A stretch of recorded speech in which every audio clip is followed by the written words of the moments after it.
ఇది ఎత్తిపోతలు ఉన్న వాటిని పొక్కలు పెంచడం, లేకపోతే కొత్తగా ఎత్తిపోతలు పెట్టడం 18 చేస్తున్నారు. దాని గురించి నోరు ఎత్తి మాట్లాడాల్సినటువంటి వాళ్ళు వీళ్ళు అమ్ముడుపోయారన్ను. వీళ్ళకి భయం తెలంగాణతో గొడవ పెట్టుకోవడానికి. ఎందుకు భయం అంటే వీళ్ళందరూ ఆస్తులు అక్కడే ఉన్నాయి, వీళ్ళ జీవితకాలం బతకాల్సింది అక్కడే, వీళ్ళ కుటుంబాలు. పేరుకి మనకి వలస ప్రభుత్వాలు ఇక్కడ నడిచేది. ప్రతిపక్షం అధికార పక్షం అందరూ వలసలే మనకి.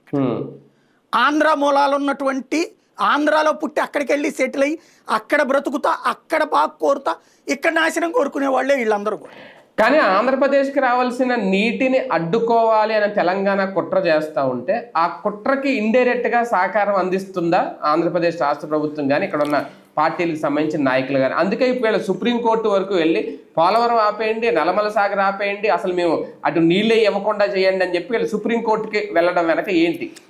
రేవంత్ రెడ్డి ట్రాప్ వేశాడు, ఆ ట్రాప్కి పరోక్షంగా సహకరిస్తున్నారు వీళ్ళు. పైకి మాత్రం రాష్ట్ర ప్రయోజనాల కోసం మేము అంటూ రాష్ట్ర ప్రజల్ని మోసం చేస్తూ రేవంత్ రెడ్డికి లైఫ్ ఇస్తున్నారు. అక్కడ ఏంటయ్యా అంటే రేవంత్ రెడ్డి వేసిన పిటిషను నల్లమల సాగర్ ప్రాజెక్టుకి డిపిఆర్ లేకుండా ఇవ్వకూడదు, అనుమతి ఇవ్వకూడదు. అసలు సుప్రీంకోర్టుకి ఏంటి సంబంధం? అది హూ ఇస్ ద పార్ట్? అంటే స్టే తెస్తారా సార్ సుప్రీం నుంచి ఒకవేళ రేపు?